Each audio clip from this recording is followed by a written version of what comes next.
السلام عليكم الإخوان. عاوتاني فضيحة أخرى 4-0. السعودية خسرت مع السبوريون 4-0. خلينا نشوف ردة الفعل الشعب العربي على هذه الفضيحة الكروية الجديدة. عاوتاني نشوفوا الفيديو.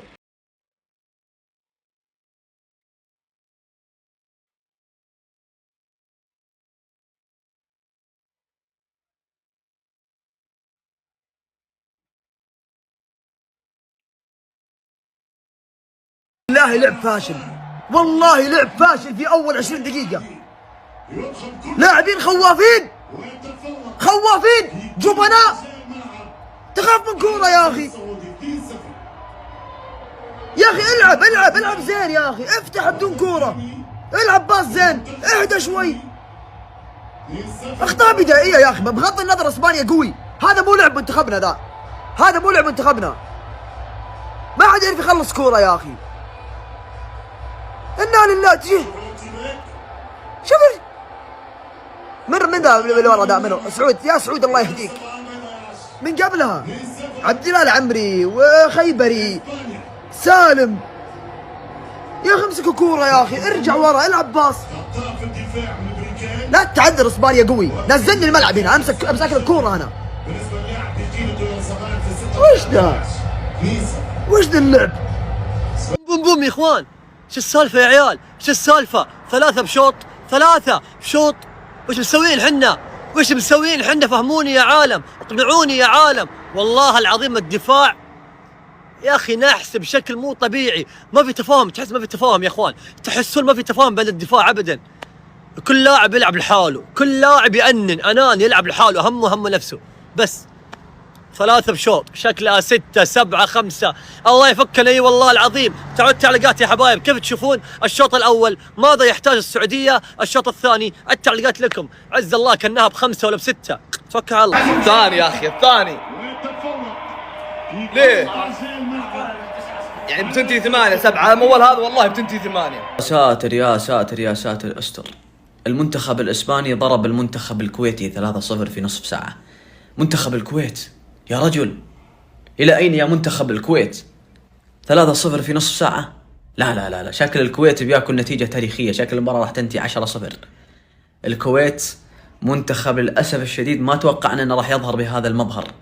ما توقعنا الكويت كذا صراحة. يعني ايه؟ يعني انتوا بتسلموني لبعض؟ يعني انام الصبح على فضيحة منتخب تونس، اصحى بالليل على فضيحة المنتخب السعودي. المنتخب الاسباني بيكتفي في شوط اللقاء الاول بانه بيدي المنتخب السعودي 3-0، وده اللي كنت قلته امبارح. مباراة صعبة جدا. منتخب اسبانيا مش هيتعثر ماتشين ورا بعض. فرق امكانيات كبير قوي، فرق رتم مش طبيعي بين المنتخب الاسباني والمنتخب السعودي. وبعدين ما ترحمنا يا عم، ما ترحمنا يا عم. انت مش لسه كنت بتعلق الصبح؟ انت جايب الصحه دي منين؟ عصام الشوالي اكتر من استقبل اهداف في بطوله كاس العالم. عصام الشوالي في 4 ماتشات المنتخبات العربيه استقبل 16 جول، استقبل 5 اهداف. هو بيعلق على ماتش السويد وتونس، استقبل 4 اهداف. هو بيعلق على النرويج والعراق، استقبل 4 اهداف لسه الصبح، لسه من 12 ساعة. مباراة اليابان أمام تونس في 45 دقيقة مستقبل 3 أهداف من المنتخب الأسباني وقابلة للزيادة. عصام الشوالي في البطولة دي ممكن يخش موسوعة جينيس في أكتر معلق عربي استقبل أهداف في بطولة كأس العالم. يا ريت ما أشوفكش في ماتشات منتخب مصر.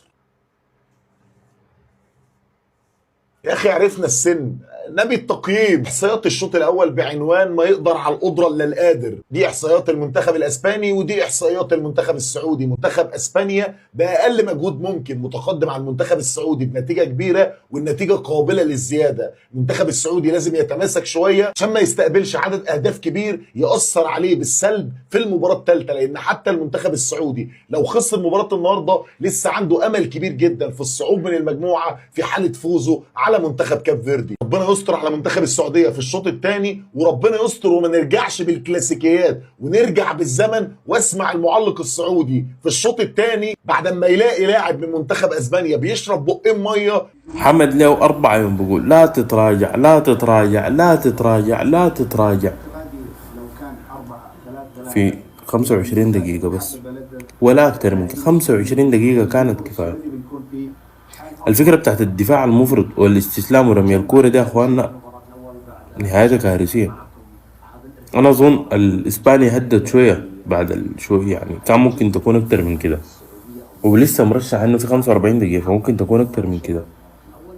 ف زول يجي بحماس زي ده تلقى فارغة زي دي، غايته نسأل الله السلامة ونسأل الله انها تنتهي بسكور بسيط، لانه واضح يامال حيبقى هداف البطولة في الكورة دي. لا حول ولا قوة الا بالله.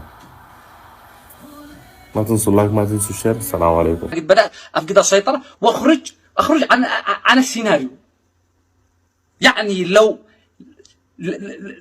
زد أكمل المشهد، لو زد أكمل الفيديو، الله يستر الله يستر، ما بعد الفيديو هذا إلا جهنم. أما أنا ما عاد أدخل إلا ما عاد تصير جنة، لأن أنا شدخل شتسبح داخل. استغفر الله، أنا قلت ما عاد شيء يسب، وهذا لا هون وبس، لا هون وبس. والله بهدل يا جماعة. احنا العرب، احنا مهد الديانات ورسالات السماء، احنا العرب التاريخ والمستقبل، احنا الثقافة والحضارة، احنا بيت الشعر والقصر، احنا ممن تعلمتم منهم واحنا من علمكم. صفر يا حكم وانقذ المنتخب السعودي. اسبانيا صفر يا حكم وانقذ المنتخب. لا يكفي 3 خلاص يا اخوان، والله مصيبة لنا الدقيقة 25 3-0 يا اخوان، بعدين حتى كثالث ما نتأهل يا اخوان. يا اخوان والله ايش هذا، ولسه باقي كثير والله كثير، يمكن يجي الرابع والخامس والسادس. والله مصيبة يا اخوان، هذول من جد مرة عصبوا، واحنا ما احنا عارفين لا نهاجم ولا ندافع ولا نقفل ولا نصد ولا حاجة. يا الله يا اخوان، نبغى نتأهل كثالث، ولكن لقمنا مرة كثير اهداف، ما نحن نقدر نتأهل. كل ما راح نلقم يعني حتى فرصة تتأهل كثالث ما في. ما انا عارف انه مسلم ودائما يسجل اهداف كثير، بس ما قد شفته يسجد. يعني انا عارف الكلام هذا، سجل علينا اليوم سجد. لا اله الا الله يا اخي، ما يعني ما شاء الله تبارك الله، الله يقوي ايمانك يا مان، بس علينا سجدت. يعني كل انديه العالم يعني سجلت اهداف انواع واشكال، سجد علينا اليوم لاول مره في التاريخ اشوف يامال يسجد علينا احنا. يا رب يا ساتر. ده الماتش ولا الشوط؟ لعيبة اسبانيا بتلعب على الواقف وسجلت 3 اهداف في 24 دقيقة.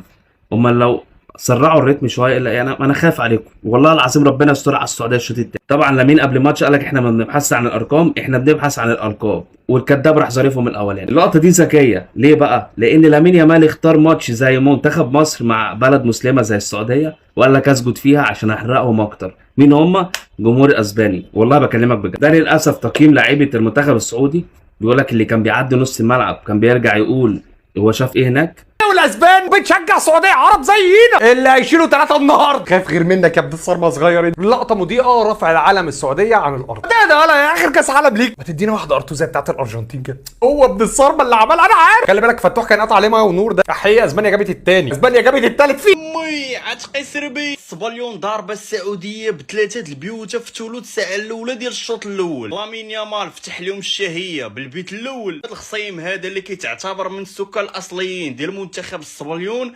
زادهم 2. شحال كتوقعوا غيسالي هاد الماتش؟ كارثه، مصيبه، فضيحه على الاخضر. اسبانيا تتقدم 3-0. هذا المدرب عطى اسبانيا اكبر من حجمها. يا اخي تشكيله كويسه، لكن التشكيل اللعيبه غلط. سالم الدوسي ما يلعب بطريقه دفاعيه، كان مفروض بداله الحمدان. البريكان كان مفروض بداله مين؟ الغنام. والخيبري كان مكانه كنو. ليش تسوي كذا؟ ليش يا اخي؟ يا اخي المركز الثالث بيروح علينا. انا خايف على المنتخب السعودي من كارثه، من 8 من 9. حتى الثالث ما بنتأهل ونفوز على الراس. فارق الاهداف استقبل 4 ثلاثيه اسبانيه بلاي ستيشن يلعب. خلاص والله خلاص، كل 10 دقائق بيجي فينا هدف. والله مصيبه ورب الكعبه، والله مصيبه. اللاعب يخاف تجي الكوره، يخاف يتوتر، وكانه الكل جالس طالع فيه. ما في لاعب واحد واثق من نفسه في ارضيه الملعب. والله العظيم ما في ولا لاعب واثق من نفسه. 23 دقيقه ما عدينا نص الملعب، لا اله الا الله يا ربي لا انا جالس اصور على 2-0 صار 3-0. كيف 3 يا عيال؟ 3 في 23 دقيقه. الهدف الثالث سجلوه في 3 دقائق، يعني ما خلوها تصير 10 دقائق عشان يسجلوا. لا قفل دي 7 شكلها، والله من جد شكلها اللي جالسين نستهبل ونطقطق. فله ضحك شكلها بتصير. المنتخب الكويتي ايش قاعدين تسووا؟ منتخب الكويت مشيها والله بجد مشيها والله مو متسلي. 3 الشوط الاول دقيقة 20 3 اقسم بالله العظيم مستوى ورب الكعبة. كيف ما شفتوا معنا الاخوان هادشي اللي كان في هذا الفيديو. كنا تمنينا نشوفوا السعوديه ونفرحوا معها، ولكن الاخوان لسوء الحظ خسروا 4-0 وهذه النتيجه كبيره بزاف وسابقه في المنتخب السعودي. وكنتمناو الحظ موفق للمنتخبات العربيه، وان شاء الله اسود الاطلس غيديو هذا الكاس هذا. وعقلوا على هذه الكلمه هذه، اسود الاطلس غادي يحمروا لنا وجهنا. حتى ما ديناش الكاس بعدا غادي نديروا شي حاجه. شكرا بزاف على التتبع ديالكم. ما تنساوش ديروا لنا واحد لايك وواحد اشتراك في القناه باش نزيدوا نقدموا لكم مزيد من الاخبار الجديده. والسلام عليكم الاخوان وشكرا.